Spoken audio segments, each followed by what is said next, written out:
Been patient with this group, and it's paying off.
Oh, ok, on a quelque chose.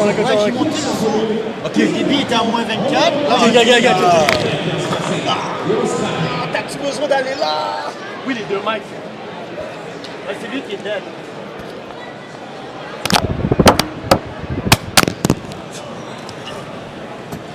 On va les micer.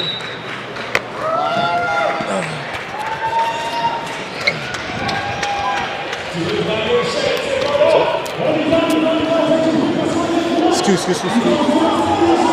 Mike. C'est bon? 1, 2. All right. We are mic'd up. 1, 2, 3, 4. On est... All right, we're underway. Sorry for the technical difficulties. We are here. You're watching BSL TV. We're live from the Pierre Charbonneau Center in Montreal. And we have the Montreal Toundra hosting tonight the Rogues, Newfoundland Rogues. And the Montreal Toundra, they're on a 2-game winning streak, trying to build on it, but they're down by 12 right now. So my name is Dominic Gildener. I'll be doing the play-by-play tonight. I'm accompanied by the great Pascal Jobin, who's going to analyze the game today. Wow! Sorry, Dominic, listen. This guy is just killing us inside. Just want to let people know. Their defense right now, interior defense right now, for the Rogues has been phenomenal. We only have 14 points in the first quarter. They got 26, but we just can't get to the rim. So you're referring, I think, to William Brown, who's the starting center for the Rogues. He's very solid, very tall, lengthy, and he's making his presence felt on the inside, right? He has at least 4 blocks so far, and this is the beginning of the second quarter. It says 1 block. Maybe they didn't credit him for every block. I trust my eye more than the stats. It looks like it. Maybe, you know, the way he's contesting shots. So it's a 10-point game right now. The home team, they're going to try to close in on this lead and make it interesting tonight on this Friday night. It was a good start, I would say, for Montreal. But right away, the Rogues established their style, which is penetration, kick out, 3-point shooting. And that's what they're doing right now. We know they have 2 players, major guys, that can really score really quickly.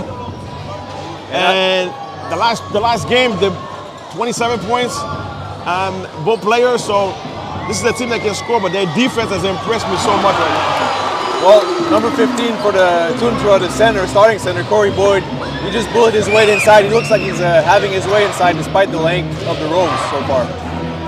But he's our strongest interior offensive and defensive player. Right. And we need him big tonight. Oh, what a nice save, but the Toundra, they're trying to fight for the possession, but they can't get it. Still, Omega Harris pushes it to the corner for 3, and nope. No basket, 24 seconds. I got to tell you something. So yeah, because it wasn't reset, the ball didn't touch the rim. That's correct. You always save the ball on the defensive end because we thought it was our ball, we let it go. Right. And one of the guys from the other team jumped, saved the ball. Can't do that. You always have to go after the ball. So we're now talking about a 11 points deficit for Montreal at home. The fans, they're coming into this crowd. They're filling in the seats. They're cheering for their home team. They want to see some good plays. So here's Fleury, the sharpshooter, knocks it down. Here we go. Is that my man Mumby? No, that was Fleury, he's a sharpshooter on the team. I would say coming off the bench. We have to make some outside shots to get back in the game because it's hard to get inside the paint. That's correct. So it's a 9-point game. It's not a double-digit lead anymore unless Mr. Brown knocks it down, and he doesn't. So they finally get a rebound here, and they're pushing.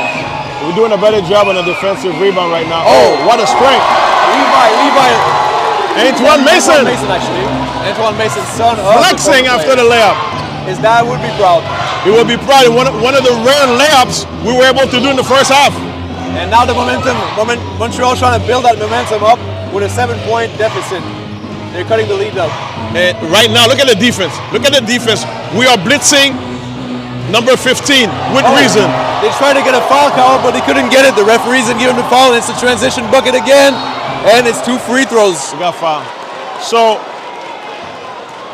because of technical difficulty, we didn't mention it. Right. I spoke to Coach Buckley before the game, and he talked to me. He said, Pascal, he knows me as a coach. I love blitzing.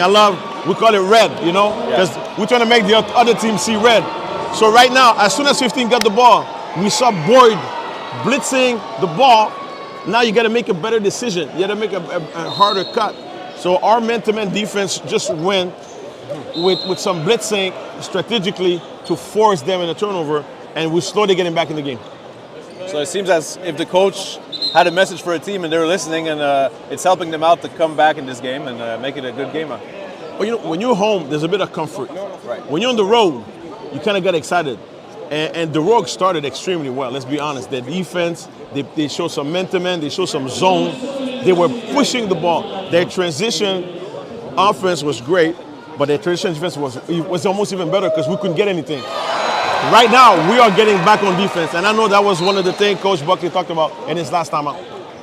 So 6'1" point guard, backup point guard at the line, number 3, Nervins Demosthenes. He knocked down the first free throw, so that's a positive. Because off air, we were saying earlier, Pascal, that's one of the major problems that they have to fix Montreal this season is making more free throws. As we speak, they make 2 here, so that's pretty good. You got to be over 70. We talked about that before. You mentioned it. That was one of their weaker stats. You got to make your free throws because you work hard enough to get to the line. You got to make those free throws. So Montreal's opened up the second quarter really well. It's only a 5-point game now. 3-point shot being taken, it's missed, and they're going for the defensive rebounds. Now Teasdale's pushing the ball. They like to push it in transition, but now they're going to slow it down a bit. And here comes Corey Boyd. Corey Boyd trying to bully his way inside and gets to the free throw line again. So that's very positive for the home team right now. And I love, instead of giving him the ball in the paint, we gave Boyd the ball on the left wing in movement so he could attack the big man one-on-one.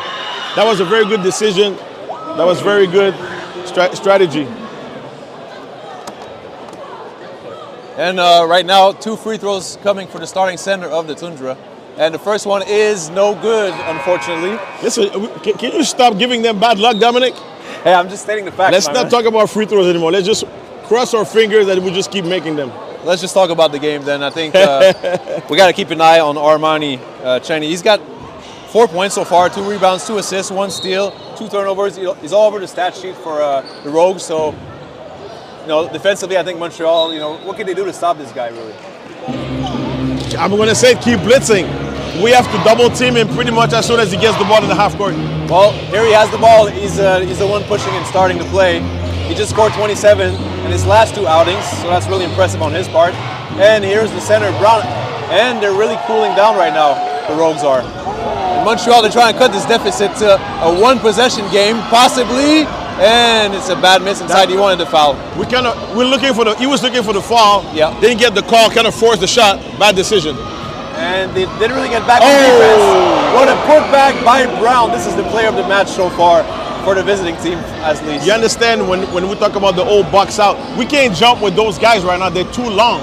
And we just give them an offensive rebound and a nice dunk. Here Boyd is backing up and just getting inside and bullying his way, but he can't finish inside, unfortunately. And here comes the shifty point guard with speed.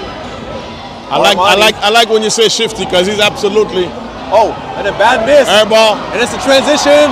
It's 2-on-1. Oh, and it's possibly. This is another bad decision on transition. You know, stop. Let the first guy go through. A lot of times the second option is wide open. Yep. Looks like they're a bit overzealous on when they're getting back in transition. They really want to do well, so they're really forcing things and going too quick, right? And the main reason is because the Rogues' defensive transition is so good.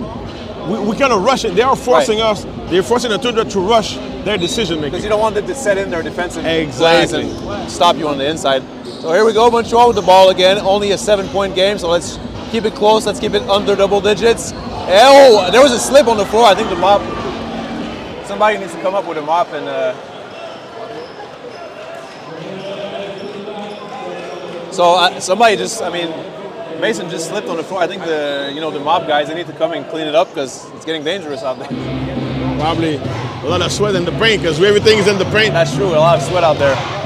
So here we see Armani getting defended by Teasdale. He's almost full court pressure. They're double teaming him. They don't want. I told you, Teasdale is a great defender. And that's a 3rd turnover for Armani. And what did we just do right now? We blitzed him.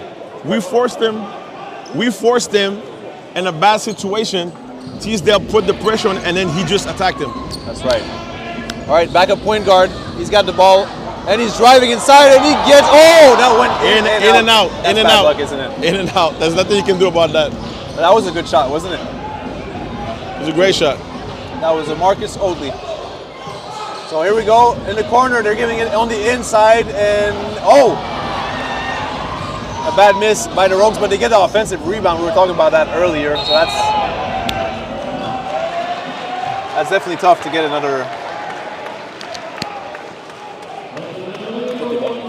So they closed the possession at least. They couldn't get the defensive rebound again, but they were able to defend and get the ball back, unfortunately, for Montreal. It's only a 7-point game right now. We kind of slowed their scoring. That's true. We kind of slowed their scoring down. We need to keep scoring a little bit more. All right, on the inside, Mason driving. Big boy move. He can't get it. In and out again. This is the third in and out from the beginning of the game. What's wrong with these baskets, man? They need to start going in. Come on. And here comes Armani. Oh, nice pass inside. Bounce pass on the inside. And that was an easy bucket. Their offense looks a lot better right now, the Rogues, as far as execution and passing the ball. And that was Lewis. John Cam who just hit that shot on the inside with a nice pass from his point guard. Teasdale's going for three, and it's a little bit long on the back rim. Again, rebounds are tough when you're facing a team that's so tall and lengthy. So I would say not a bad shot from Teasdale Jr., but that might not be the shot we want at that early in the shot clock. So here we have Armani, the shifty point guard. He just steps back and tries to hit that three, but can't make it. And this is a shot that you just hope he misses because he was wide open. He got himself open. Oh, and here's a jump ball. So we're halfway through the second quarter, closing in with the halftime. And the mission of the Toundra right now, what do you want the score to be at the half? I mean, in the best of worlds, you want it to be a tie game, but if you can have like 5-6 points, you think it's manageable? Honestly, any coach is going to talk to, if you are down, you don't want to be down more than 10. You always want to keep that 10 is like the magic number for basketball. Right. And if you're the Rogue right now on the road, you'd like to go plus 15. You know what I mean? On the road, you want to start the third quarter where you have like a 5-point, so it comes back to the 10-point again. A little cushion. So right now for Coach Buckley, we want to make sure it's a 9-point game right now. We want to make sure we keep it under 10. Want to catch up on all the action you missed? Be sure to sign up for the BSL TV League Pass. For $49.99, you'll be able to follow your favorite teams, watch games, and play them back if you miss them live. Join our team and watch yours at bsltv.tv. So a reminder, the crowd is filling in. The crowd is really filling in here. A lot of fans have came out in Montreal at Pierre Charbonneau Center for this home game of the Toundra. They have a record of 3-6, so 3 wins, 6 losses, and 2 and 2 at home. So that's pretty decent. At home, and I'll tell you something. The home crowd. We're talking about. Me and you were talking about this before the game, Dominic. Last year we're looking at about 900 people. This year we almost doubled it, and you can tell around because you can go about 2,400 if I'm not mistaken here. It's almost a full house again. So I'm pretty sure we're getting our 1,800 tonight again. So great support. The Montreal fans are there for the basketball team. Basketball in Montreal is healthy. Yeah. I had a chance to say it the last time I was doing a broadcast. You know, Montreal is a basketball town now. It definitely is, and it's very healthy. It's getting bigger and bigger. And you, as a big actor of the basketball world and Quebec and Montreal, I mean, you've seen a lot of progress throughout the years, really, on that front. But this is just a great time. This is like when you're looking at our Montreal guys in the NBA, right? From Lou Dort and Ben Maturin will be playing in the All-Star game next weekend in the rookie sophomore All-Star game. That's amazing, you know, and it's great, and it's Montreal because we always compete with Toronto or Vancouver, but we are there right now. But to have our guys, our local guys in the NBA, you know, playing NCAA, playing overseas, a lot of people forget we have a lot of local kids from here playing overseas. That's true. Yep. You know, Olivier Hennen is one example. A kid from Gatineau playing on the Quebec team, playing under me on the Quebec team in 2009. He's overseas. I mean, and he's played for the Spurs. He's played, you know, summer league and different teams. So the history of Montreal basketball is just keeps writing itself better and better and better. As we're speaking, we have Louis John Cam at the free throw line, the power forward of the Rogues, trying to push the lead up to 10. He missed the first one. And we could also mention, I mean, Chris Boucher, who's now a veteran in the league, we'll say that, champion. and he's still in the rotation for the Raptors. Dominic, think about it. We forget Montreal guys in the NBA. This is crazy. Oh, 2 missed free throws by John Cam, and that's a good luck for... That's good. Keep talking about their free throws. Exactly. Don't talk about the Toundra's free throws. No. You're bringing us bad luck, Dominic. Exactly. We call it the commentator's jinx. And here we have... Oh, yeah. Oh, Boyd on the inside. Extremely well executed pick and roll with Marcus, if I'm not mistaken, and Boyd, who I think Boyd is just spectacular. It's one of the great acquisitions of the Toundra this year. So Boyd's been really, really solid, kind of carrying the team so far. And they're trying to play really good defense on the inside, and that's a good defensive possession. What do you think? I mean, before I answer your question, Boyd hasn't lost a game with the Toundra. He's 2-0. Very impressive. So he's right there, offensive rebound with Levy. Levy, he tried to go up for the putback, get a little shot in, and he couldn't get it in, unfortunately. But here comes the point guard of the Rogues, and he gets it inside again for John Cam. This time, no need for free throws. John Cam gets it 2 inside easily. And we're talking about a 9-point game at the moment. And here he comes again, Boyd on the inside with the Euro steps. Couldn't make it, unfortunately. Wow, he's very fast, this point guard. He's just going inside and doing whatever he wants. He is putting us, we are backpedaling right now just to retreat and get back on the defensive end. And if you've just tuned in, reminder that this player has just scored 27 points in consecutive games. He's playing a lot of minutes for this team. He's clearly the leader of the team as far as guards go. And you know what's funny is the game for many years was the big man's game. Right. And it's come back because of the 3-point line. Mm-hmm. It's come back to the smarter man a little bit. And I tell kids, hey, if you can make a 3 right now, if you can push the ball a little bit, you're ball handling, you're shooting, you don't have to be 6'11". It doesn't hurt, but this kid is unbelievable right now for the Rogues. The number he's putting up and the speed that he has. Oh, nice play on the inside with a bounce pass. And who is it again? Boyd once again. Second pick and roll of the game, 4 points. Great execution. So probably Coach Buckley wants to see more of that. Some easy buckets, that's what you want to see. Oh, almost got a foul. Was that a foul to you? You got hit on the arm a little bit. Because it's against the Toundra, I didn't see anything, Dominic. Okay. It was probably a foul, but hey, if the refs don't call it, bad turnover. Exactly. Bad turnover. I mean, obviously we want to see Montreal win, but trying to stay as objective as we can. And a few turnovers. I mean, the point guard of Rogues, I mean, he's really great, but he's lost the ball a few times. They're pressuring him a lot right now. He can feel that pressure. We are trying to set a second or third defender on him because he's so quick. Yeah. And sometimes by the time the second defender gets to him, he's already gone. Oh, wow, what a spin move. And what a fake, what a pump fake. He wanted the foul, he didn't get the foul, but he got a nice bank shot there on the inside. And I love the fact that we kept Memby on the floor a little bit longer. We know he can shoot the 3, but right now he's showing us like defensive, he's got length. That was the local kid, Diawara, nice bucket inside. And he really worked for that bucket. And I had a chance to coach Levy way back when he was younger, and he's a great defender. Levy was trying to get the charge, so it's kind of a decision between the referee, but he really looked to get that charge. So that will be 2 more free throws for the opposing team, the visiting team, that is, Newfoundland Rogues. As the score right now is 37-30, 2 minutes and 34 seconds to go. You're watching BSL TV with Dominic Gildiner and Pascal Jobin. And first free throw is knocked down by Brown, starting center for the Rogues. So the second quarter belongs to the Toundra. I think it's 16-11 right now, if I'm not mistaken, or 16-12. Yeah, because it was 26-14 after first quarter. So it's a good showing. Right. We kind of adjusted a little bit. We started blitzing. It's number 0. I saw that the effort to me was not as efficient in the first quarter than in the second quarter. And Diawara's handling the ball, going inside. Oh, one-on-one, but we've missed like point blank 5 layups. But here, did you think he could have passed the ball because there were a lot of players? No. That was the best shot. Oh, Brown knocking it down from the outside. This guy is impressive. I mean, he's on the opposing team, but he's knocking down some key shots right now. We're gonna talk about. So I understand your point. Right.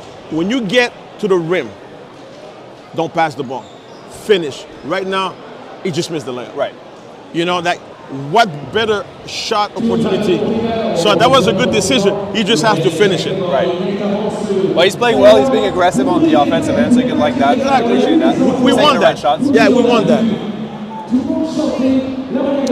And if you want to hear what the coaches and players thought about tonight's game, well, you can tune in to the BSL TV post-game show. Get the game from their point of view and more. And also, you can join Aaron Sanders and Steve Onsiris for BSL this week. They'll look back at all the action, outstanding plays, along with in-depth analysis of all the teams in the Basketball Super League. So, a reminder, it's 42-30, so we're trying to get the score, the deficit under 9 points, or just about 9 points before the half. We got about 2 minutes to go or less, and we got a 12-point deficit. So, for the Toundra, very good second quarter. We competed. We probably end up winning the second quarter, but there's still some time left. We got to make sure we don't let the Rogues on a run right now. Transition defense and no second shots, offensive rebound. Right. They are doing a better job in the second quarter. It's all tied up right now, but you definitely want to win the second quarter, so it's going to be very key to close out this quarter and this half the right way, right? Absolutely, because you want to go, like I said, we want to go to the locker room. We're not going to lead them, but we want to get under that 10 imaginary mark. Right. And I know the Rogues, they're trying to get that 15. That's true. But we have seen Montreal make some nice comebacks this season. There was a double overtime game here a few weeks back, and they really played hard, and they cut a deficit of 9 points in the third quarter. So as long as they stay in it, when you're in front of your home crowd and your fans, it can work out. And it's funny because when the game started, we were missing some fans, and they kept coming in. And the second quarter, the place is packed, so the atmosphere is giving the energy to the players. And it's Friday night, people came out of work. Oh, my man, here you go. Diawara. Dominic, huh? You like that? That was a great drive from Diawara, and he kept being aggressive. Even though he missed a few shots, he kept going at it, and he made that one. So that was a very key basket. One thing about Mamby, the scouting report says, don't give him the three. But now if he can drive to the basket, he becomes an even more dangerous player. And Brown, he's looking to get aggressive. Wow, what a... Oh, my goodness, what a block by the starting center, Boyd. And Diawara's back on the transition. Open for three, and we needed that three. That would have been a great defense, great block, get back, and then get a three. And corner three from Brown, the center of the Rogues. And are you kidding me? Is this guy serious? He's red hot, and he's showing the crowd that three-point celebration. This is a big-time player. I mean, he's the tallest guy on the floor, shooting threes, giving to the basket, blocking shots. Wow. There's nothing he can't do, and on defense, he's playing hard too, so he's definitely a great player. And Diawara's getting to the basket, and he gets blocked by Brown. So Brown, he's owning this game right now, I must say. The reason I'm going to say now that was a bad decision for Mamby, because he's attacking the probably one of the league's best defender. Right. And he wants the ball back. You could tell they want to give the ball back to Brown, and they're trying to double team him, pushes it to the corner, and that's an open three, and it's knocked down for the Rogues. And you see what I'm talking about? Inside out, inside out. He went to the corner, extra pass, open three. And that was Coward with the three-point bucket. And 2 free throws coming up for Boyd as Brown fouled him this time around. So we had 16 points right now for the Rogues before halftime with 30 seconds left. We need those free throws.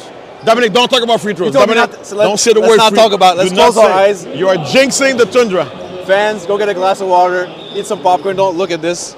And let's hope we don't jinx him if we don't talk about it. But definitely you want to get some points on the board before halftime if you're Toundra, because those are some nice baskets from Brown, and so consecutive three-point shots, really. One from Brown and one from Coward.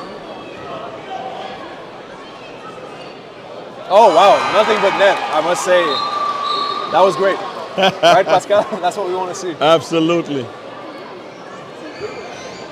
Second free throw coming up, and I won't say anything until it's the result is made. Money. Nothing but net on both, so that's encouraging for the coach and the team of Montreal. 14 points. There's enough time for the Toundra to end the quarter with a shot. Exactly. So you want to defend hard here. You don't want them to get to 50 points by halftime. And this is good defense. Fadeaway mid-range shot, but offensive rebound once again. We can't give a second shot. Not at the end of a quarter. Second chance point. Will it go in? That's an offensive foul, possibly, isn't it?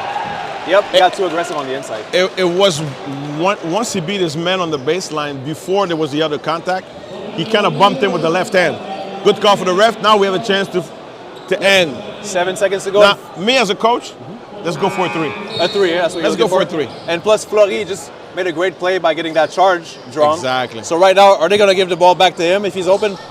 Most likely. I would probably give it to Mambi. Mambi's. Oh, that was a spin move that results in a turnover, a 3-point at the buzzer, and it's no good. And we are heading to halftime.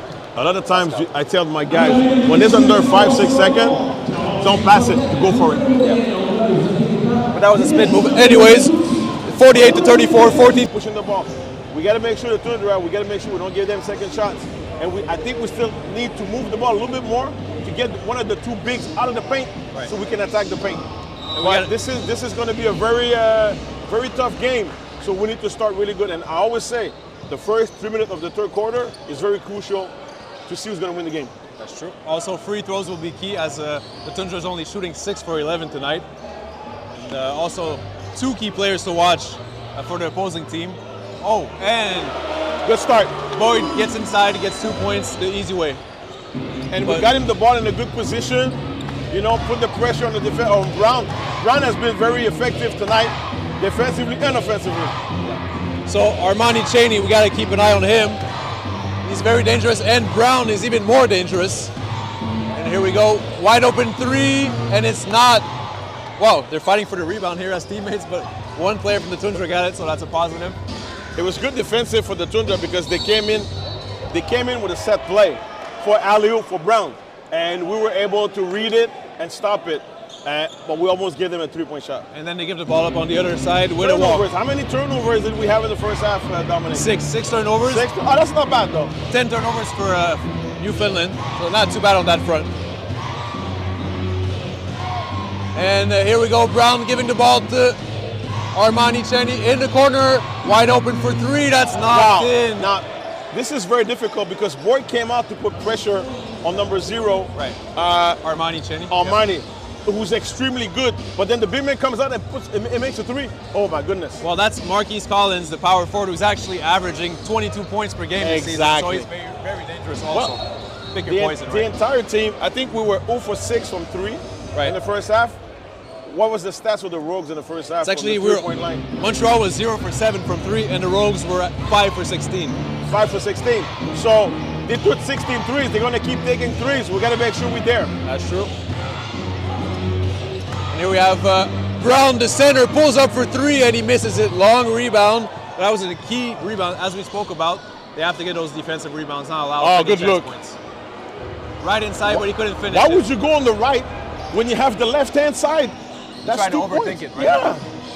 So, overthink, what a jam! That's a poster, and he's taunting his opponent. Brown is on fire. This player is something else. This guy's, listen, I hope people are watching this game. This is some serious talent. He already had 18 points at the half, and he just put in a few more buckets, so he's got even more than that, and that will be 2 free throws for Montreal. Let me tell you something. I spoke about Teasdale at the beginning of the game. Right. This is only the second time he does that. He needs to be more aggressive, driving to the basket. He's got speed, he's strong, he's athletic. This is the second time he's doing it in the game. And in the first half, he only took 4 shots, so he wasn't aggressive enough, as you said, and I think the pressure, he's feeling it on the defensive end. I mean, the Rogues, as we've said earlier in the game, they're really tall and lengthy, so they're causing problems there. The problem is the Rogues starting 5, everybody's looking to score. Right. This is basketball, this is not football. Like, you have to understand, you need to put pressure on the defense. And Teasdale Jr. for the Toundra, I'd like to see him attack the basket a lot more. So 2 free throws made by Teasdale, that pushes up the percentage of the free throws made, so that's good for the Toundra, but they are down by 15 points at the moment. 9 minutes to go. That's a tough position where Mason had good positioning. On the spin, though, he kind of moved his hip. Got called for a blocking foul. And there's a little arguing between the 2 teams. There's players from both teams kind of getting into it. It looks like... Nah, I'm going to tell you something. Right. Now I recognize his dad because there was that one game where Anthony Mason did not make a comment to the referee, and his son is doing the same thing. I hope it's not going to get ejected on it. There's not going to be any technical foul. He did get a tech. From he what did I've get seen. a technical foul. I saw the referee giving the sign out. I don't think so because we Should have been a free throw. should be shooting free throws. Yeah. But that's what I saw the Again, referee doing. inside out. Inside out for three, wide open. That was a nice jumper, but couldn't go in for the Rogues. And that shot was taken by Robert Hobson. So here in Montreal, you know, they're trying to stay in this game. It's a 15-point game. Let's see. The Rogues are in the man-to-man defense. Teasdale's looking to score a little bit. Maybe he's listening to what we're talking about. Pretty much, yeah. You know, seems like I it. kind of like that. You should have gone up with two hands. Don't get the foul. That's true. Too deep. And way that's too too easy, but it doesn't go in. And Montreal's lucky that doesn't go in because that was too open, right? As a floater like that, I mean, that's you Actually, can't give we it up. lost the ball to ourselves because we had the rebound. And here goes Armani again. goodness, are you Oh, kidding me? Oh my goodness, what a It's a bounce! circus shot, man. Wow. This guy just moves past the defenders and gets inside. And we're getting 2 free throws. Montreal's getting 2 free throws. Seems like that's the only way they're scoring right now. Getting in the paint and getting some free throws. Dominic, I'm extremely impressed Right. with this Newfoundland team, honestly. Like, there's some serious talent in the league. Mm-hmm. And I was impressed with Montreal, with Boyd and Audie. But wow, this kid, Marcus, this kid, Amari, I mean, Yeah, Amari Cheney. that was just a ridiculous circus shot. I mean, to get past the defenders and then lay it up off the backboard and then it bounced back in and out, then it went back in. We had 3 shots in the first half that went in and out. Right. Him went like out and in. It's like in and out, in. Exactly. And the first free throw is made for Montreal. That's Marcus Audie at the free throw line. Marcus Audie, the point guard. Second free throw is good. Now, I'm not jinxing him anymore, Pascal. That's the good news, so I can talk about them again now. You giving me the right to talk about the free throws again? No more. We got the 15-point mark. We're down by 15 right now. So, big defensive possession coming up if you want to get the lead down to 10 again. Oh, one of the most dangerous players on the court has the ball, passes it out. Brown passes it out to his teammate. And here we go. Inside, that's a Good travel. defense by Boyd. And that's a late call. Is it offensive? I think it's Not offensive foul. Good, offensive it was foul, yeah. good defense by Boyd. We got lucky because, I mean, I thought number 3 Right. on the screen kind of moved out.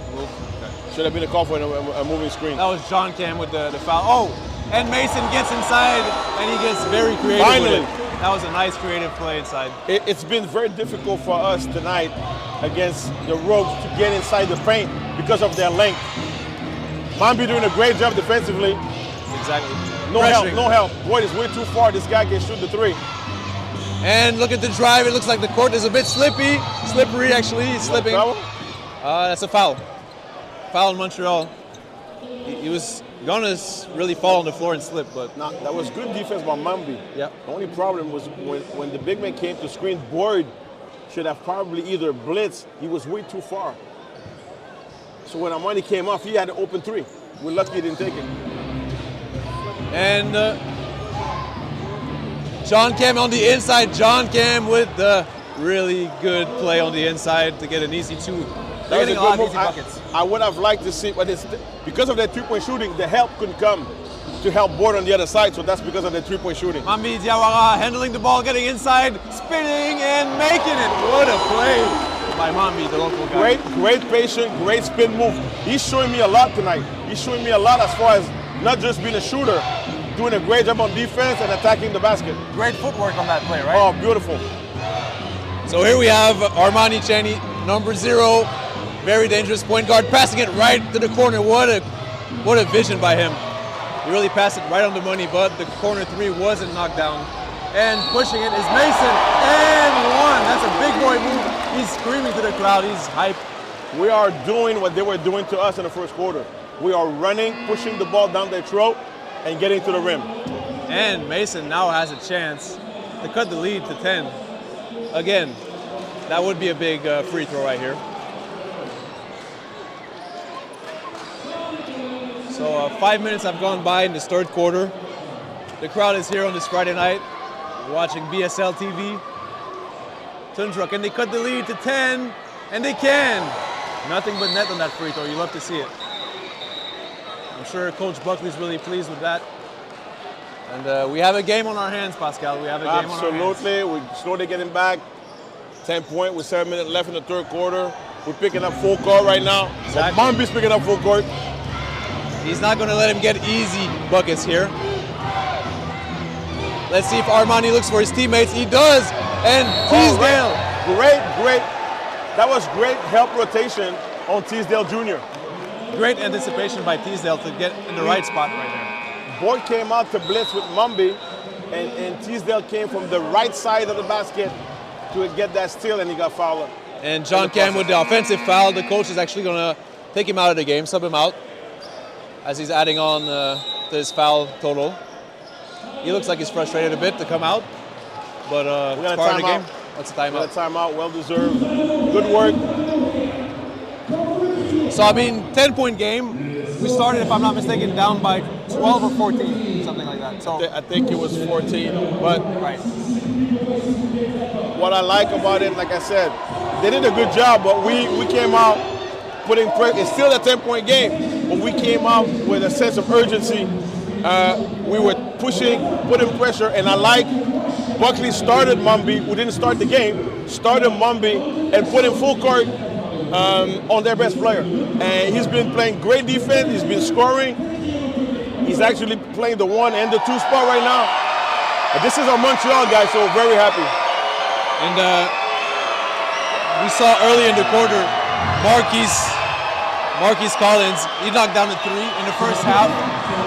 Sorry, there's a lot of noise with the crowd. The crowd's really hyped. But we saw Marquise Collins, number 15, for the Rogues. He was 0 for 5 in the first half, but he knocked down that corner 3 right there early in the third quarter. And we know he averages 22 points a game, so we know he's going to take more shots. This is a team, like you said, they're going to probably end up the game taking about 35, between 35 to 43. Right. But they're not shooting on the first pass. They're attacking the rim, moving the ball, and kick it out. So there's always someone open for the 3. They use their screen inside the paint really well. So they're trying to go inside, and they're ready. We haven't really done that as much as them. That's why we only took 7 threes in the first half. And if I'm not mistaken, Montreal has not made a 3-point basket yet in this game. So the question I'm asking you, Pascal, is can you win a game in 2024 without making a 3-point shot? I mean, the answer is probably no, right? So they're going to have to start making some threes in this game. Or how do you see it? Yeah, absolutely. Well, let's see if Montreal, they're not taking many also. They're not attempting a lot of threes, Montreal. I'm trying to listen to the crowd is so loud, man. This is exciting. No, I was saying in 2024, you have to knock down threes to win a basketball game, right? So right now they haven't made one yet. They're not attempting a lot, but they're coming back in this game. And Teasdale getting aggressive and creative. Offensive rebound by Boyd. He tried to go up and put it in, but he's going to get 2 free throws again. But you have to know your personnel. Right. You have to know your strength. Okay, let's be honest. And it comes down with the coach. This is what I think Coach Buckley, the defense, the last couple of games, the defense has been impressive. Right. The movement has been impressive, and we are going in to score inside. We just saw Teasdale finally attacking the rim.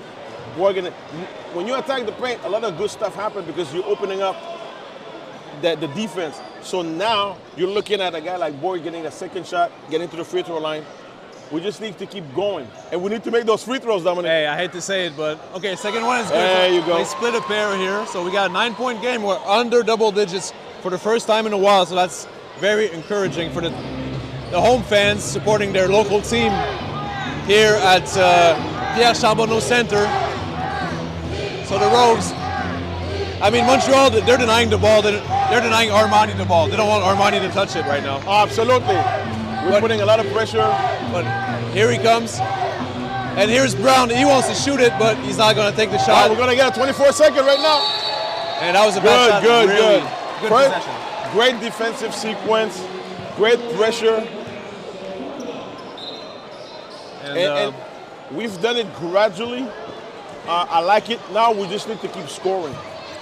So that was Omega Harris who had to really hoist it at the last second to beat the buzzer, the shot clock. He couldn't get the shot in. And here comes Mason getting it on the inside for Teasdale. Teasdale trying to bully his way in and gets the ball stripped away from him. And Brown comes up with it. Teasdale beat his man on the first move. Just go up. Right. It seems like Montreal's overthinking a lot. And that's a corner three, but he doesn't take it. And number 10 from the Rogues, a nice little mid-range shot right there. See, that was simple. Attack, mid-range pull up. I always call the mid-range the lost art. And that was Shindarius Cowharts. And Teasdale's going up again. He's trying to get the foul called, but he doesn't get the foul called. So, and that's Armani for three in transition. He's trying to get a bucket, but it doesn't go in. With all the pressure of the defense, he's less in rhythm right now, so you can see him. Oh yeah, here we go. Gotta make that three, man.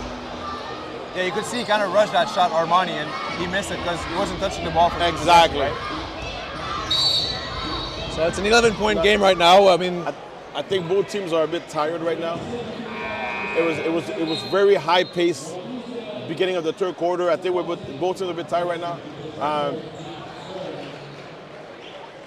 Teasdale is attacking the rim. When you beat your men on the first or second move, you don't need the third or the fourth one. And as you said, Teasdale, he might be a bit tired. He's coming out of the game right now. Yeah. Coach Buckley still clapping for him, and Mambi has played a lot of minutes. Mambi, he's playing hard. He's the hardest player. For our local guy, he's doing really well.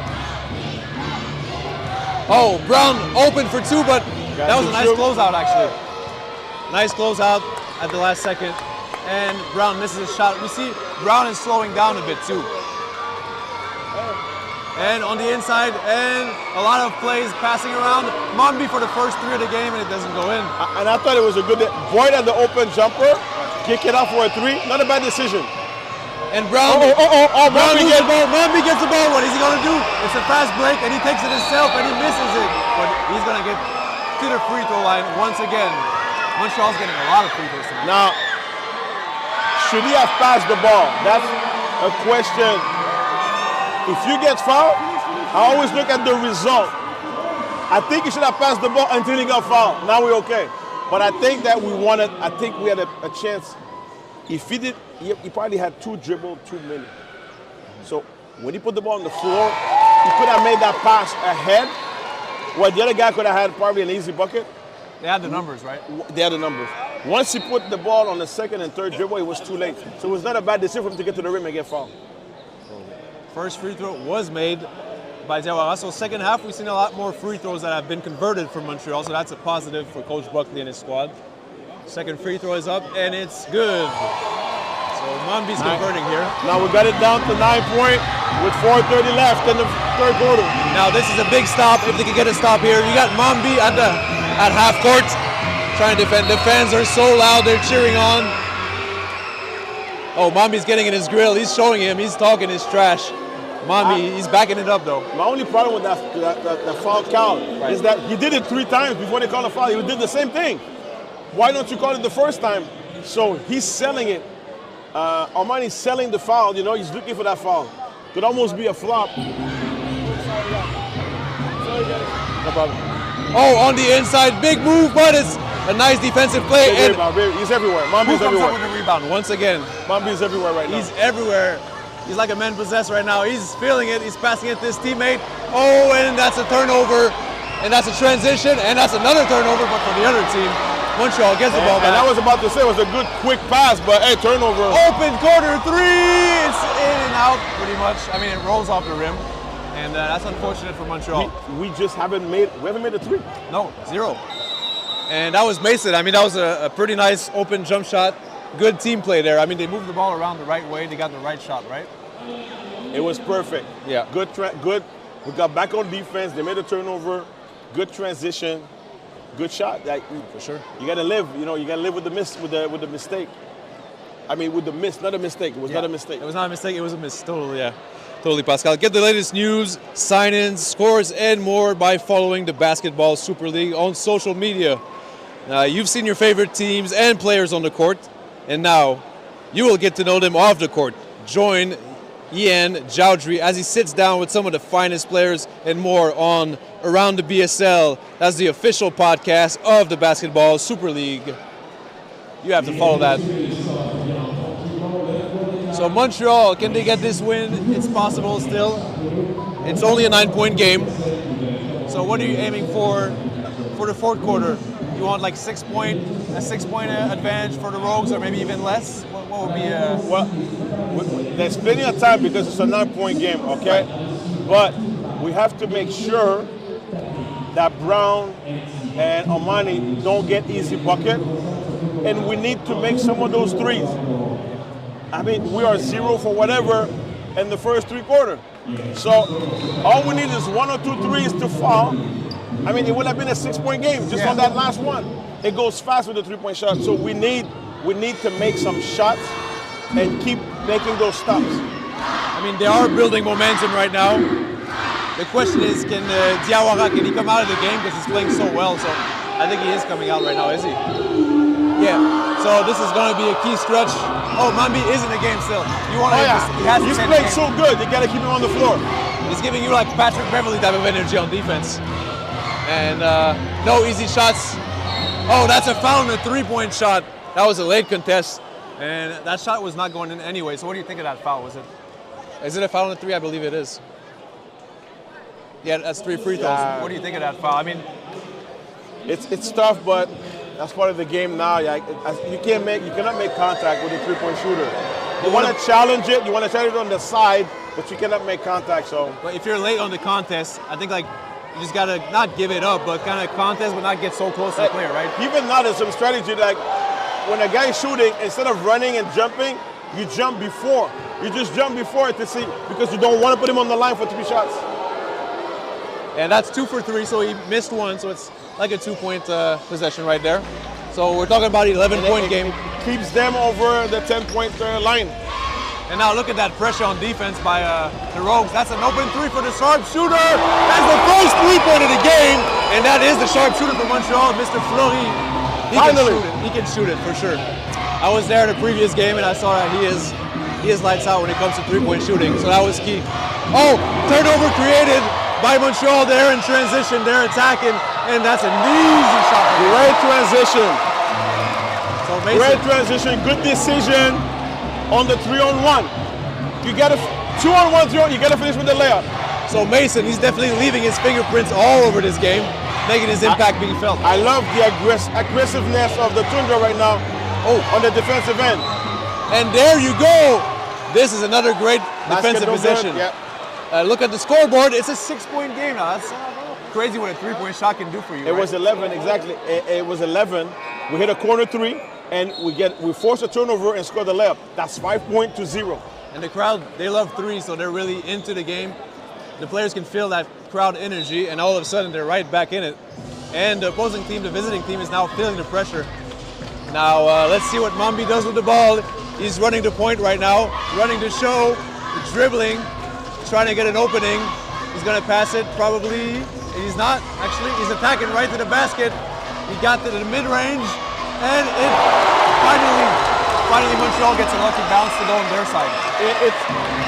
It's a good move because he was very under control. He had different options, and he took the best, which was him shooting the ball inside the paint. Oh, that's an easy drive. That was a really good drive. Montreal kind of slept on that play on defense. That was some speed right there. Do you think Montreal could have done better on that defensive possession, or was just? No, that was just. Yeah. He's just too good. So 6-point game. I mean, a 3-point shot right here could do a lot for you. And Mambi's really aggressive with it. What a move! Hey, it's the Armani Mambi show right now. It's crazy. Those guys are going back and forth. They are. We haven't seen Brown touch the ball that much. Yeah, if you're the coach, you want Brown touching the ball, right? The center for the Rogues. Exactly. He hasn't been involved enough, and we can see what's happening now. The comeback with Montreal. That's a tough mid-range shot, but that's a foul. Oh, that's a bad foul. On a closeout again. You close. I mean, you're defending well, and then you close out. And they're in the bonus right now, so you don't want to put them on the line. They're scoring baskets without the time running, so you don't want to do that. Just challenge the shot. Still, this has been a great quarter for Montreal. They picked it up. Oh, yeah. They finally knocked down a 3-point shot. They're making free throws. They're playing hard on defense. All you can ask for. It's a 4-point game. It went from 11 with about 3-something left to 4-point with 141. And the first free throw is no good. You see how it goes sometimes when you have the momentum on your side. The visiting team can feel that pressure and start missing free throws. Oh, yeah. So let's see what he does with that second one. The crowd's putting pressure on that second free throw. Second free throw is good. And that was Omega Harris, who's backup point guard. He's gone. Mason, he's going right for it, and no contest. And the reason he was so open is because of Prudy being in the corner, ready to shoot the three. And now Mason in his third quarter is really, really playing well. And Montreal as a team is playing well. And it's only a 3-point game, 1-possession game right now. Montreal is putting that pressure on defense, and that's a tough shot. That was very good defense. That was a great defense, even better shot. Better offense, as they say. So here we got Diawara, the local player, handling the ball. He's got Levi giving him a nice pick, setting a screen, and that's a foul. Good job, good job. 2 free throws because they're in the bonus, right? Good job. So here we go. I like that last attack. We're going to spread it up because now they're a bit concerned about our 3-point shooting. Mambi did a good move getting to the free throw line. So here's Mambo at the charity stripe for 2 free throws at the end of this third quarter. And the first one bounces in. You see now I'm the good luck charm. I went from the bad luck charm to the good luck charm. You got to give me that, Pascal. Hey. Whatever works. Jeanne's product from Montreal. And the fans are behind him. Won a national championship with Alberta University, if I'm not mistaken. Great kid. Playing lights out tonight on defense and on offense. Man. Knocks down both free throws, and we now have a 1-possession game once again. It went from 15-point at some point in the third quarter to now a 3-point game. To be honest with you, we have 2 Montreal guys on the floor with this comeback in the game, you know what I mean? With Levy and Mumby. Exactly. And that's a pump fake, and that's a 3-point, and that's a really tough 3. Anthony Audley with the 3 that really hurts Montreal on this at this stage of the game. It's now a 6-point game. We got 2 more possessions, so we'll see what happens. Will they play the 2-for-1? I think they will. Mambi's looking at the clock. He should be shooting it right now. Too long. 2-for-1. Come on, Mambi. He's going inside. He can't be denied. And he's going for 2 more free throws. He's being really aggressive, assertive. But that's very good for Montreal. He's really turned this game around, you know, Mambi. What do you think? I mean, well, to be honest with you, it's always at this level, those guys are good basketball. I mean, very good basketball players. You're not playing, you're not wearing your uniform for the Toundra or the Rogues or any team in the league if you can't play basketball. It's always a question of time, opportunity, and confidence. So we've seen games where Mambi didn't play a lot, but today he's showing, and you know where he earned his minute? He earned his minute on the defensive end. Right. He came in showing the energy and intensity on the defensive end. We know he can shoot the 3. Now he's taking all advantage of driving to the basket, getting to the free throw line. Like he's making the coach has no choice to keep him on the floor. And this is probably going to be the last possession of the third quarter, as it's a 5-point game. Mambi Diawara, he missed the second free throw. So let's see what they do on defense here. They're going to milk this clock down to 5 seconds here, and they're about to make a move. And Mambi with a great defense. That should be backcourt violation. That was weird a bit, no? Pascal, wasn't that backcourt violation, or did he touch it? Did Montreal touch it? What happened, why the reason it was a backcourt, we touched it. Yeah. When the ball went on the other side, the problem is he touched the ball on the other side while still being on his offensive. That's why they call it a backcourt. It should have been, right? The referees missed one on this one. I think so. Je pensais à ça, vu que vous avez les écouteurs, je marquais ça tantôt. Si vous voulez quand même vous entendre, je peux quand même mettre le mic ici. Ah ouais, là. ça aiderait, ouais. Ça va vous permettre de vous entendre. Puis... Ouais. Mais c'est pas le même signal. So there was actually still time on the shot clock, and Montreal did get the ball back. So that must have been the 24-second shot clock violation. Yes, I thought to me it was a backcourt. Right. But Montreal does miss the last second shot at the buzzer, and the fans are cheering. We're talking about a great third quarter right here for Montreal to get back in this game and cut it to 5 points. 5 points, you know, it's not that much when you're home. So we had 11 at halftime, no, 18 at halftime, 16 at halftime. 16 points? I think it was 14. I think we were down by 16 at halftime. 14, actually it was 48 to 34, right? 48 to 34 at halftime. Right here. So I mean, they made 14, now it's a 5-point game. So now, the importance, I always said, the first 3 minutes of the third quarter. Now, the first 3 minutes of the fourth quarter. And now you at home. You have that 6 man on your side. Okay?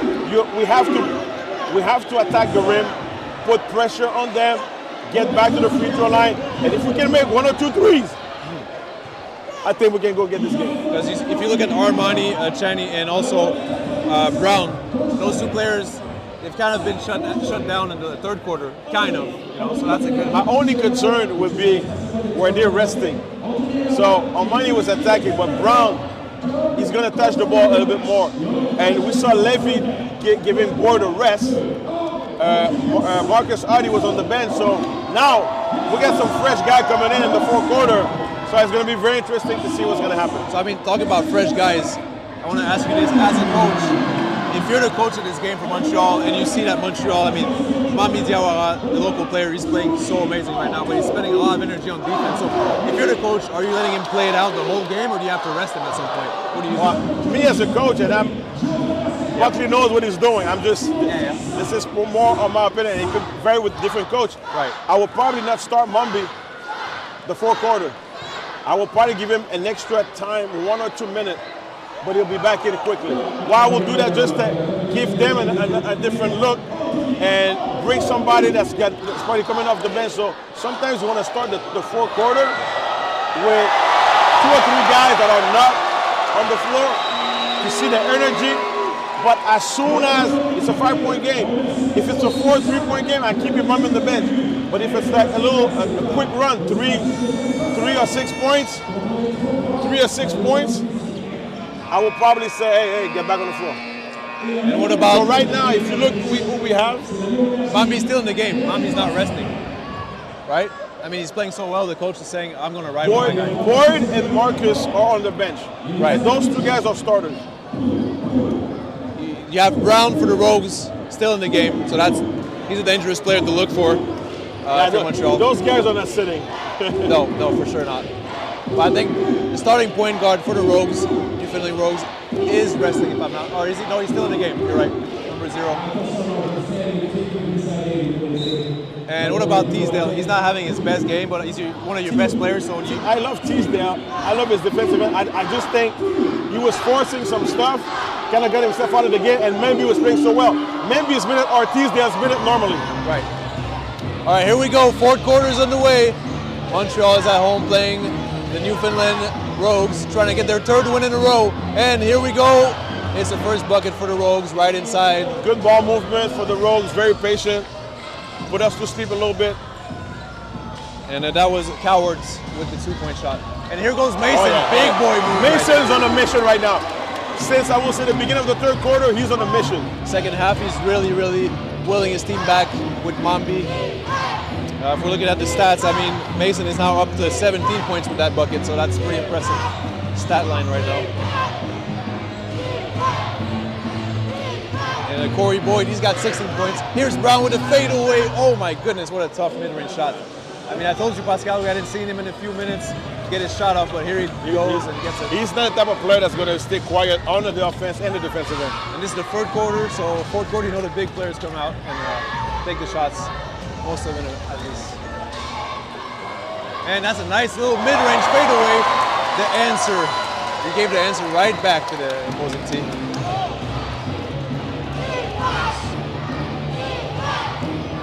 That was Marcus Audi. I think that was his first basket. Looked like he's just scored 30. Yeah, that was a really nice basket. Looked great move. Oh, what a defensive. Wow. There's a foul? Is it? Oh my goodness. I thought Mambi got pushed. I don't know if you saw it. This kid is so good, so quick, but Mambi's doing a great job defensively. Now, how many fouls on Mambi? Let's see.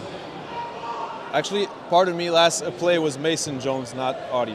On that last bucket. That was his first 2 points. Right. But it was a nice bucket, nice little mid-range fadeaway. Like you said, the lost art of the mid-range.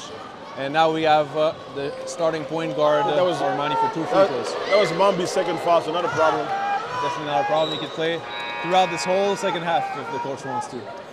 Let's see if he runs out of fuel, though. Hopefully not. Oh, and here he comes, coming out for Teasdale. Starting point guard comes in, and let's see how many minutes of rest Mambi gets here. I will say he'll be back on the floor in about 3 minutes. And we have a 6-point game on our hands.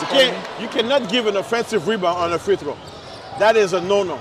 That definitely is a no-no. And at least they get an offensive rebound. See what I'm saying? Second chance. You can't do that. This is. And Mason has the ball now. It's an 8-point game. You definitely don't want it to go back up to 10. So Mason's going to get aggressive here. He's going to pass it, and that's an open three. That's a second knockdown three of the game for Montreal. That's a good sign, a great sign. If you had tell me Levy's going to make the three, I would have said, come on. That's not his game. But he looked like he's a shooter on that one. That was a confident shot by him. And I like the word confident. He was confident on that shot. He wanted it.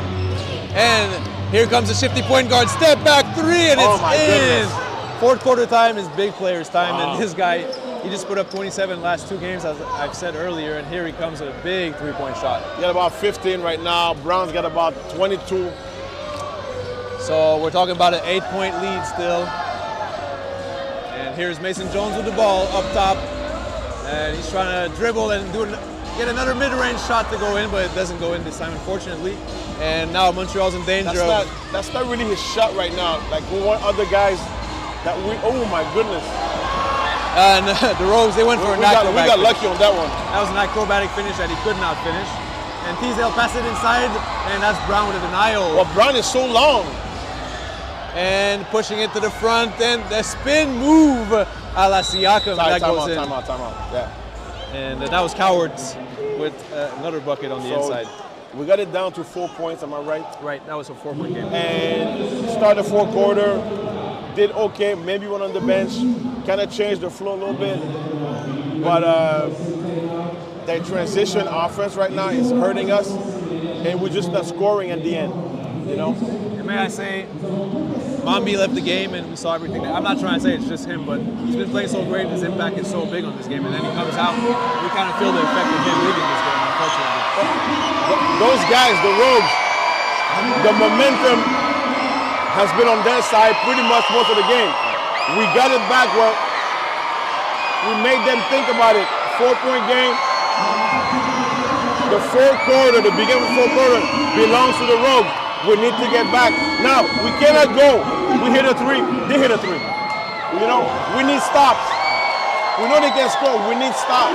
We need to stop them. We need to score at least 3 times in a row. There's something that a lot of coaches, they call it a kill. When a team has 3 stops in a row.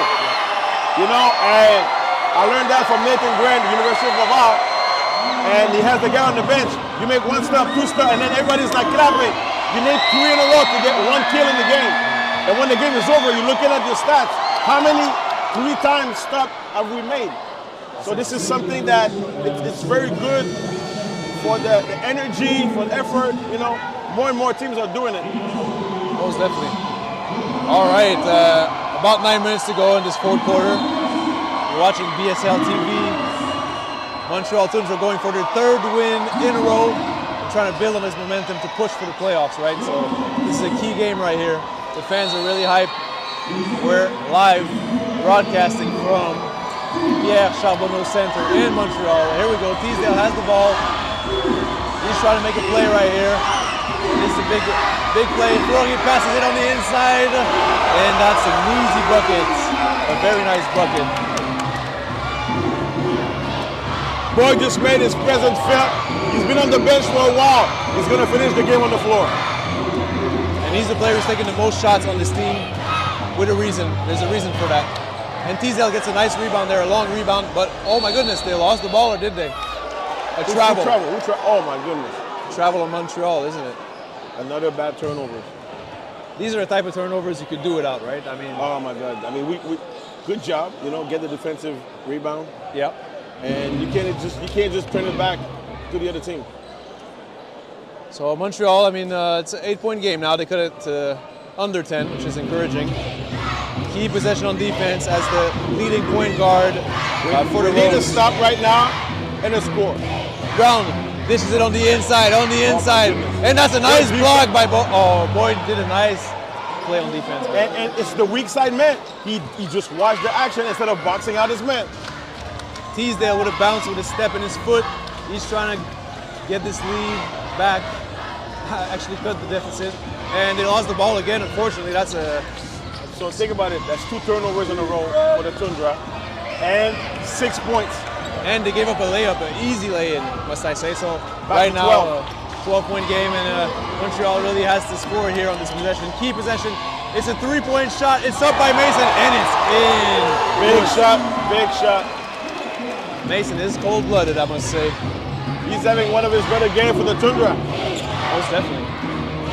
He's leading the charge for his team. He's trying to keep his team in the game, and here comes a shifty point guard, just passes it behind, and it's going to be a backcourt. No, it's not. Wow, look at Teasdale going on the inside. Brady gets a foul call, does he? Is that? That's a foul. Will that be two free throws? Should be 2 free throws. So, what do you think? I mean, I know we're talking about the, from the point of view of Montreal, but what did you think of that play on defense from Brown? I mean, he kind of didn't jump, but he still got the foul. So It's you could say incidental, but there was contact with the arm. So he didn't block the shot. There was contact with the arm. It was a good move by Teasdale to go get the contact. So what should have Brown done to defend that better? He didn't have much to do, I guess. Personally, I mean, basically, it's a broken play. So a lot of times it's very difficult when what happened in a broken play. Like he lost the ball here. It was almost 3. We just wanted the ball more. Do you let him score? Like you don't want to give any basket. So, and I think that's Brown. Was it his 3rd foul or something? So that when you're a shot blocker, 3rd foul, yeah. When you're a shot blocker, you're going to go for the block. So Teasdale, he missed the first free throw. Let's see what he does in the second one. He makes it, and after 3 quarters, Montreal, they were shooting 17 for 24 from the free throw line. So they're definitely leaving some points out there at the charity stripe. So Coward with the ball. He's dribbling past his defenders, and he almost turned it over, but it was a foul. He got bailed out there, right? But the thing about the Rogues, they have the luxury of resting Brown. They have some big guys inside that can replace him for a minute. Now Boyd needs to go to work right now because of Brown being on the bench. And Coach Pascal, you were right. I mean, look at who's back in the game right now. Right on time, as you said. 3-minute break, he's back in. Mambi is back in, the Montreal product. And well, I'm not going to show off, but Coach Buckley played for me for the Montreal Jazz, and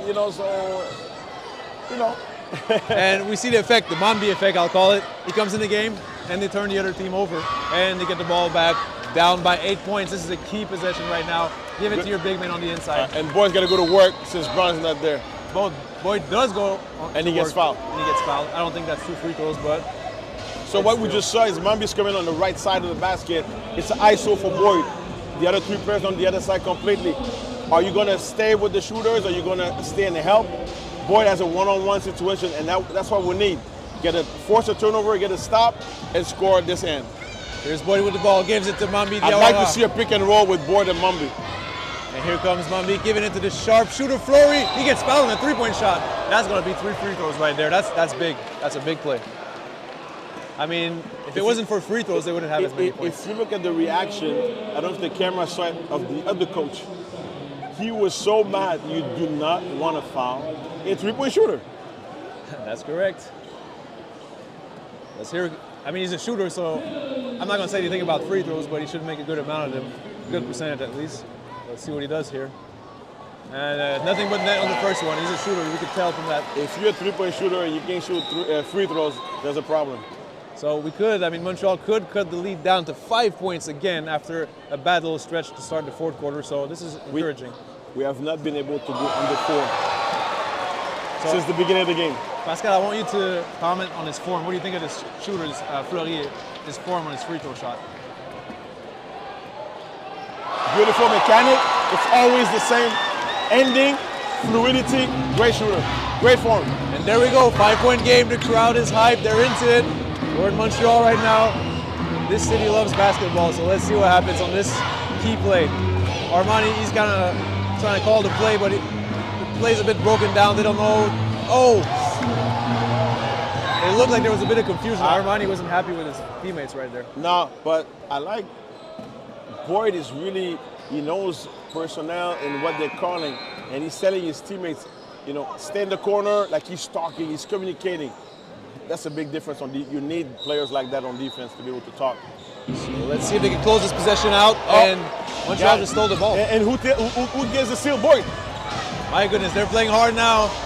The home team's playing hard. Mason, he's a confident player. You might just think. Yeah, you thought he was going to shoot that. Me too. I thought so, yeah. Teasdale gives it to Boyd. That's their go-to guy, seems like, in the 4th. A lot of defensive pressure here. He's getting the offensive rebound. He can't get it in. And another offensive rebound, but who's the ball going to? It's going to Montreal. And do you know who's coming back in the game? Who is it? Brown Boyd is getting too many easy buckets, right? I mean, too many easy opportunities to get to the rim. Oh, they won't let him come in now, so that's a positive for Montreal. So he's got to go back on the bench because the referees won't let him in now. Well, here we go. Montreal, alley-oop. Oh, wow, alley-oop on the inbound. That was a very smart play, wasn't it? Smart play, and it's very tough to defend. So that's a good situation. So we did a great defensive job because they did not score, and we get a chance to score here. And I think what we need is those 3 stuffs I'm talking about. We're getting close to that kill, as you would call it. And here's Mason with the first free throw, and he's struggled a bit with his free throw shot this season, but hopefully he can get the second one and cut the lead to 4, you know? The closest they have cut the lead to, it was 3.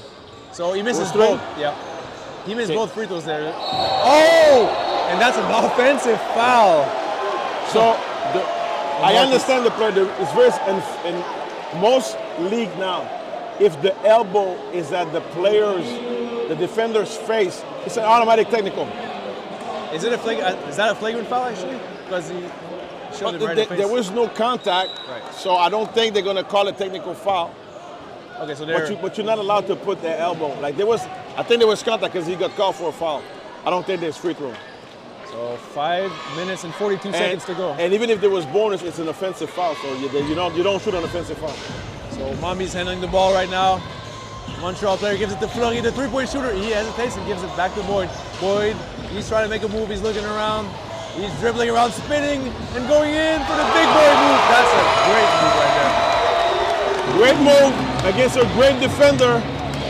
I'm telling you, Boyd has made the difference for the Toundra and those last 2 wins, and hopefully a third one today. And here we go, 1 possession game, almost 5 minutes to go. Good, I see the blitz. Look at that pressure, and it's a jump ball. Wow.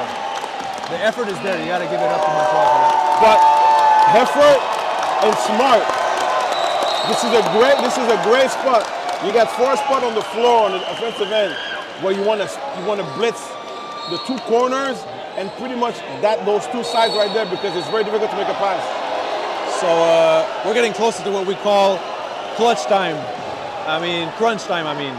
This is where you need to be clutch actually. Crunch time, last 5 minutes of a game. So we got a technical foul on the rogue side. We should have 2 shots and the ball if I'm not mistaken. This is great news for Montreal with their shooter. So the defense made a difference. Great blitz. And we got them, they're getting frustrated right now. Well, here's the sharpshooter from Montreal, for Montreal, I must say. Makes the first one. I think it's actually this type of technical foul, it's 1 free throw plus the ball, isn't it? Exactly. I think the technical, so 1 free throw, the ball belongs to whoever. It was a jump ball, so we're going to jump it up. There you go. Now, we need that ball back right now. You could cut the lead. You could take the lead if you make a 3 on this possession. If you're Montreal, if you gain the possession back, that is. Here we go, big jump ball, and Teasdale goes up for it, and Mason is running across the floor. He's giving it to Fleury, pump fake, sidestep, for the lead! Woo! Now, you can feel the energy of the crowd. The fans are standing up and cheering in Montreal. I think it's the first lead of the game. It is for Montreal. Timeout, the Rogues. Oh my goodness, what a momentum shift. If I'm not mistaken, we got our kill. We got our 3 stop, and we scored. You called it. It's like you're predicting the future right now. What's going to happen next? Beautiful crowd, man. Love it. And you got to come out and see this live. It's amazing. You can get your tickets online. This is in Montreal, close to VO Metro, right next to the Olympic Stadium. And it's called the Pierre Charbonneau Center. This is where Montreal Toundra plays all season long. And this is what I tell people. Basketball is a game of run. You know, you get confident, you're up by 20, nobody. It's like we said, it never ends until the fat lady sings. You know what I mean? Right. You gotta go, it's 40 minutes. Sometimes you play a great game for 38 minutes, but if you relax for those 2 and give the other team a chance, you could lose. So earlier, Pascal, I was telling you about, the whole thing of taking more threes, making more threes. Since I've said that, Montreal has knocked down 3 threes, which were key threes, and also they're taking them, so there was a foul and 3-point shooter. We talked about it. We said, hey, they have to make some threes in the 4th quarter. They have to make some stops. and that's what we're doing. The energy has been there, but it stepped up, and I like the strategy of blitzing on different spots because we force probably 3 or 4 turnovers right now, and then not only that, but frustration to the other team. And you can see the leading point guard, Armani Chaney for Newfoundland. He just had back-to-back 27-point games today. He's got around 13, but he's got 6 turnovers. He has 7 assists, which is very nice, but he's losing the ball a lot, so they're pressuring him with success, Montreal. But right now, it's 4:53. It's, as a coach, this is so long, 4 minutes and 53 seconds. It is, yeah. We need to keep getting stops and scoring.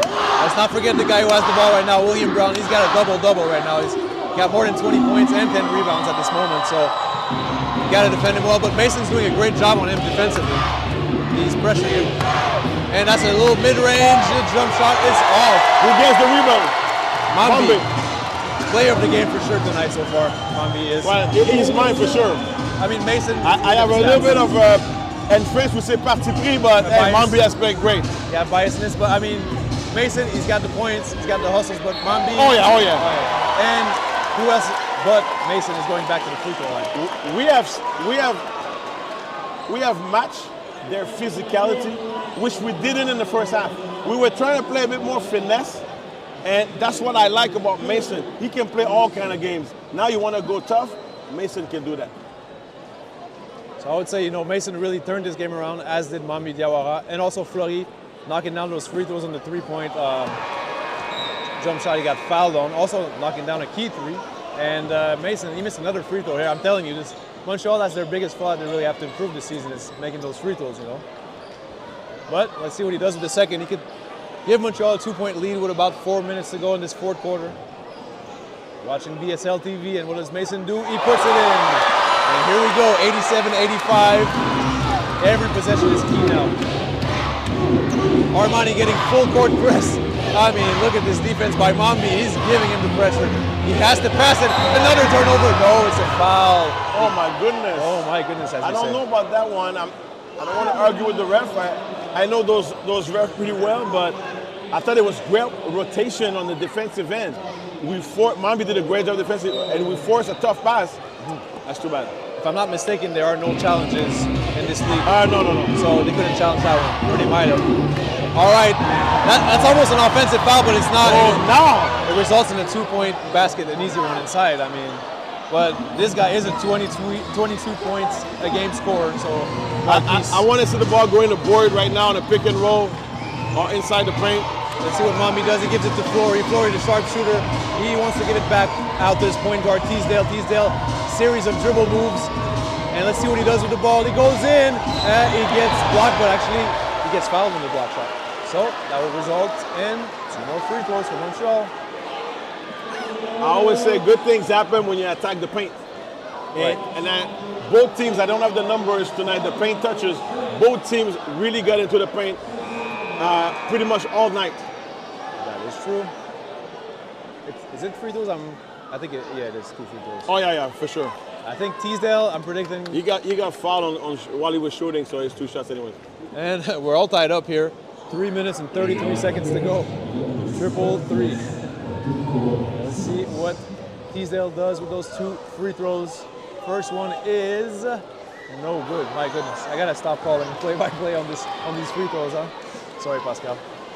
That's okay. It's all your fault. It's like, you call the second one. I'll let you do my job on this one.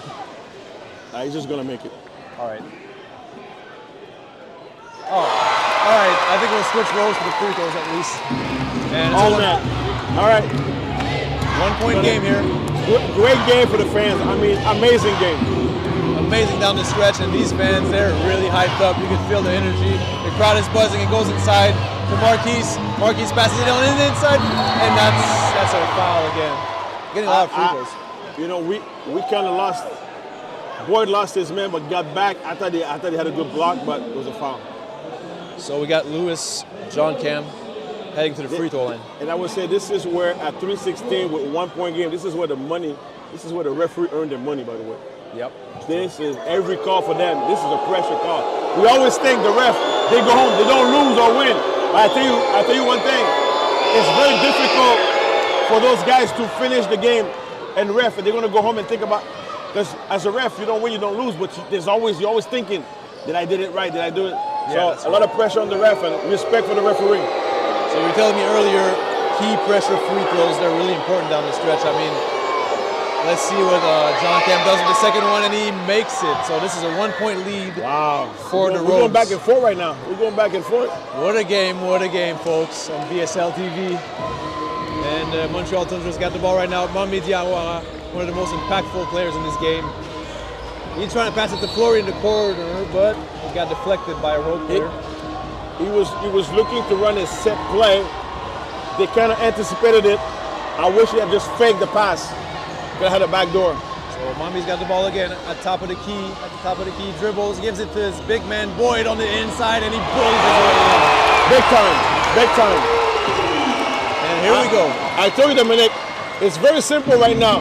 You have to give the ball to Boyd inside, and if they collapse, he can kick it out for a 3. So let's see what Armani, this great point guard, does. Passes it out to his shooter. Marquise misses the 3-point shot from the corner, and it goes to Montreal out of bounds. We still need to box out a little bit because we can't let those guys touch the ball on the defensive end. So here we go. Mami's got the ball again, calling a play, calling a set. Let's see what the play in question is. Flory coming for the pick, and he goes back inside. Mason, he's trying to get freed up. Flory for 3, that's off. And good shot right now. It's plenty of time, 1-point game. We up by 1. They were looking for him on that play. And here we go on the inside. Flory's trying to play hard on defense. Good job, good He gets board, a rebound. good board. Wow, what a defensive possession by the shooter, actually. He can do more than just shoot, folks. And Fleury did a good job on the defensive rebound. And here we go, Mambi. He's calling his players out, telling them where to be on the court. He's trying to direct the traffic. They want to go to Boyd. Okay, here goes Boyd, giving it to Teasdale. Oh, Teasdale was looking for the foul, but he did not get it here. I'll tell you when the play stops what I didn't like about this. Okay. And that's a wild shot that doesn't go in. And that's a missed shot by Cowherd. And here we go, Mambi's got the ball. We're at 1 minute and 40 seconds left in this game, this crazy game. It's still a 1-point lead for Montreal. This score here would be big time. Oh my goodness, 2 free throws for Mambi. So the last sequence for the Toundra, they're trying to get, because Teasdale has a mismatch physically, but he hasn't really scored. I'd rather give the ball to Boyd. So they were trying to do something, but Teasdale got the ball and turned it over. So that was not really the right way to do it. I actually like maybe taking the baseline. And everybody's asking, let's give the ball to Teasdale, but I don't like to go out of an offense because of a mismatch. Yep. You know? And he's not even having his best game. You can try it at the beginning of the game, but with 1:33 left with a 1-point game, hey, let's give the ball to Boyd or Mambi. Oh, Mambi makes a key free throw, makes the first one. We're talking about a 2-point lead, folks, for Montreal. Dominic, why are you surprised? What's going on? No, I'm just... You know, I trust my guys. I'm letting you call this one. Let's see. That's money. And there we go, as Coach Pascal called it. We got a 3-point lead for Montreal. This is a key defensive stop here if they can get it. Key stop. And they're playing good defense. Oh, here goes Marquise, a big-time scorer. He goes on the inside and it almost goes in. He gets the offensive rebound. Almost. Good job on Mason. Mason fought for that one. Way to be physical. Man, you gotta respect this heart that Montreal is showing. I mean, extremely important possession right now for the Toundra. They're trying to get a 2-possession. And I like that. They're trying to get a 2-possession lead here. Boyd is taking his time, being patient. And what happened here? Offensive foul. Wow, that could have went either way, couldn't it? I mean, he kind of pulled the chair, he kind of just fell down, but you know what? It happens. Could have gone both ways, but in my days, it would have probably been a block. Man, I miss those days. You could almost, force pretty much anything, and it was always the other guy's fault, but Boyd is asking for a flop. It could have been a flop also. All right, so we got 1 minute. But see, the problem with the last play is because it took too much time. You have to make a quick decision. I think you're trying to score back to the basket, maybe face him up, fake pass, attack him really a lot quicker. You don't let them set their defense too much because exactly. they are good on defense. They were all set, ready to help out. All right, here we go. Under a minute to go now. Mambi's ready. Look at on the floor. He's diving for it. They're diving. Is it a jump ball? Is it a timeout or a jump ball? I can't see with all the fans getting up. Now don't forget, you can call a timeout on the floor. You can. This is NBA rule. did he call a timeout? The referees And you aren't can sure. only call a timeout if you have possession of the ball. That's correct. So let's see. The referees are calling the. The possession still belongs to the Rogues, if I'm not mistaken. Sure, looks like it. Now I hope it's not a foul for Montreal's sake, because if they're the bonus, that would mean 2 free throws. But let's see what happens here. Everyone's on the edge of their seats. This is one hell of a game tonight. Referees, they're giving the ball back to the Rogues, as you said. Shooting? If that's a foul, that's a bit crazy. But you know what? I'm not a referee, so who am I to judge? Probably on the possession when they jump on the floor. Right. Depending on where Mambi was. So it's a great play defensively, just too bad. I think we all wanted a jump ball. I would have liked to see a jump ball, especially with the score and the 50-second left. Let's see what happens with these free throws. But oh man, I wanted to say, like Rasheed Wallace once said, "Ball don't lie," but I couldn't say it. It's going to be an amazing finish, Dominic. It is. It is. I mean, and you know the Toundra, they want their friends to go home happy. And let's remind the fans here, this is for a 3rd win in a row, which is definitely the best streak of the season if they can close it out here. They still have the advantage, 1 point advantage. So we get a timeout, probably for the Toundra. So you're telling me you want Boyd to touch the ball every possession still, right? That's the strategy right now? Well, the Teasdale situation, they were trying to get him the ball because of the physical mismatch, but they ended up in a turnover. I think we need to ISO Boyd on one side or run a pick and roll. The pick and roll, I think he scored 6 points out of the pick and roll tonight, so, which is not bad. But when we give him the ball on one side, he has to make a quicker decision or a quicker move right now. Now there's 51 seconds left in the game. You +1. We're going to probably take the ball at half court, if I'm not mistaken. We need a quick basket. We need to score. Are you using the 24 second? Or are you going quickly? I would probably go quickly and try to get a stop. That makes sense. I mean, and Boyd is pretty much the guy that can get the ball inside, either kicking for a 3 or drive and get fouled. So we're going to keep an eye on the shot clock management, as Pascal is saying. This will be very key in those last few possessions to see if Montreal can pull out this win in this thrilling game this Friday night on BSL TV. I'm Dominic Gildener, accompanied by Pascal Jobin. Here we are in the last minute of this crazy game. This February night. So let's see what the lineup is. I think they're staying with the same players. It makes sense. Mambi's played almost the whole second half. Maybe he took a break for 2 or 3 minutes, but the coach said, "No, you're going back in. No choice." All right, defense. They are now standing up. Some of them with the ball in his hand. Here we go. Mambi, he has the ball. He's pushing it. Running a horn play, looking for Boyd.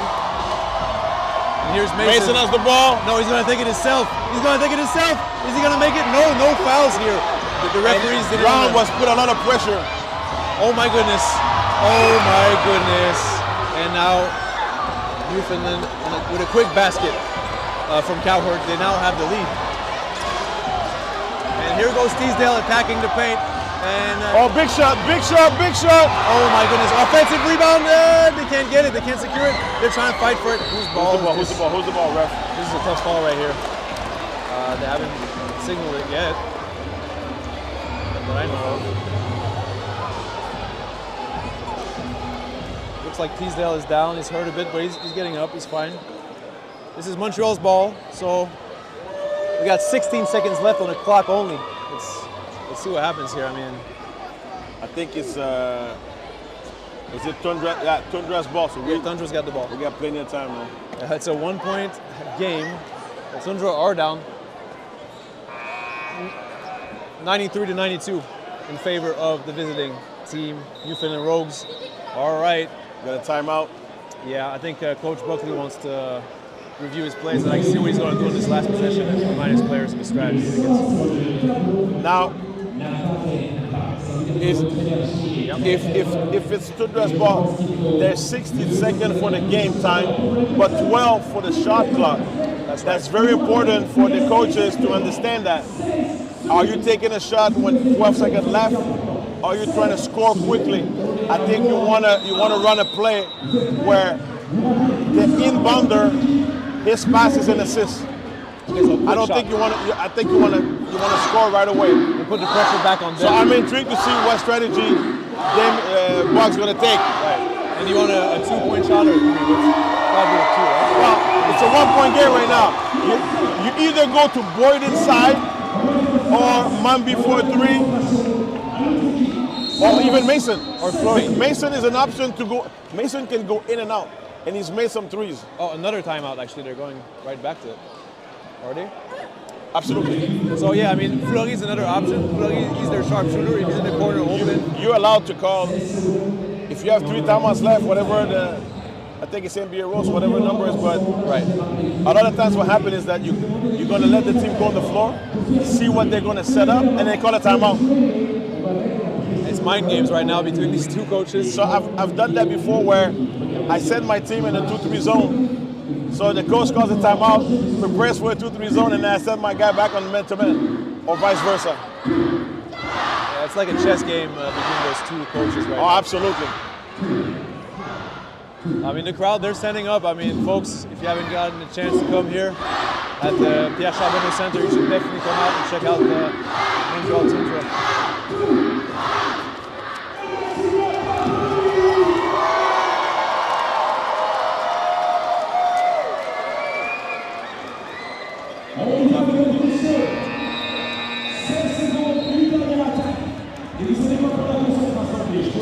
All right, it's coming down to this, folks. What an amazing game it's been tonight, right, Pascal? I mean, to me, both teams show some talent. I mean, other league talent. I'm sorry, but like some of those guys can make money overseas, doing whatever. Like the talent level is incredible. Honestly, I'm so impressed. We've seen a lot of effort from both teams. All right, here we go. Fleury's the inbounder. Always keep an eye on the inbounder. He might get the ball back. Oh my goodness! What a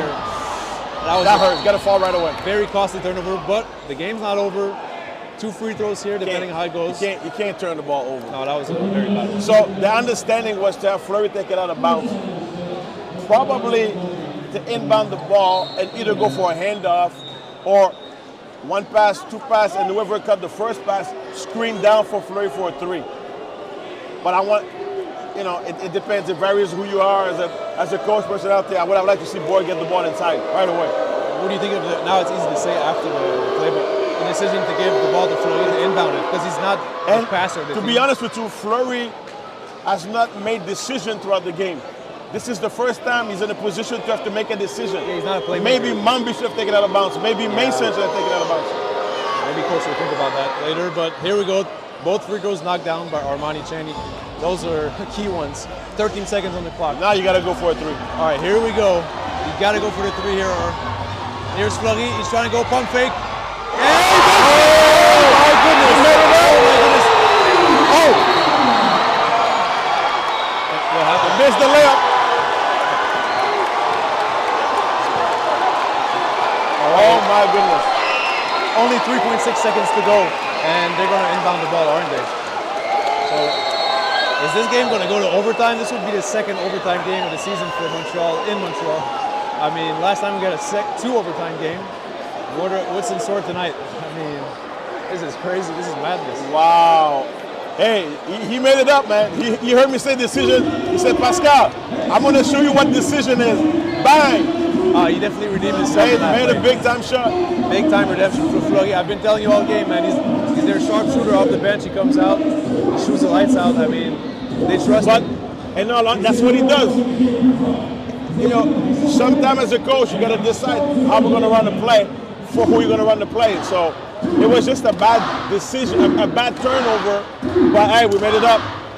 And here we go. I mean, there's not a lot of time left on the clock, and I mean, it would be a heartbreaking loss if they lost on this possession, but hopefully they lock down on defense. Don't foul, right? What's the strategy on defense?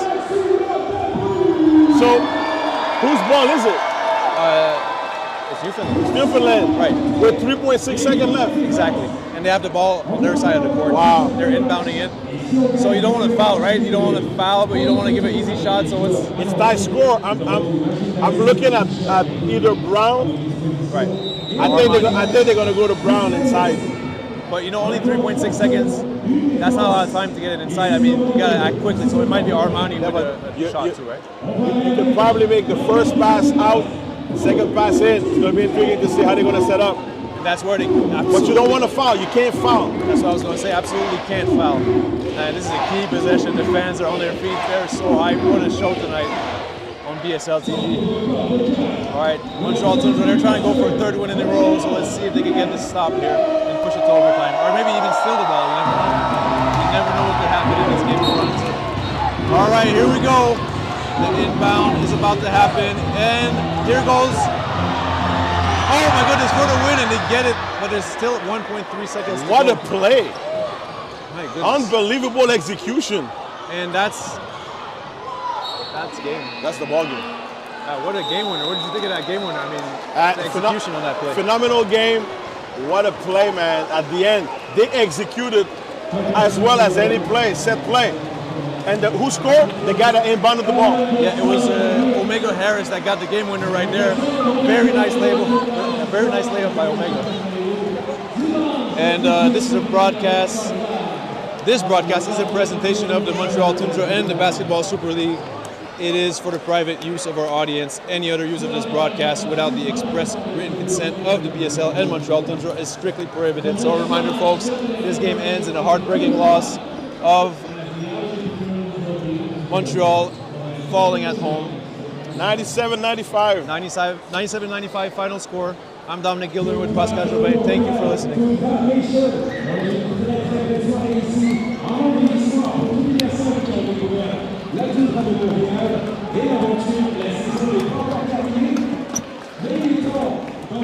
Ramasse ça pour... il vient faire l'entrevue. C'est bon?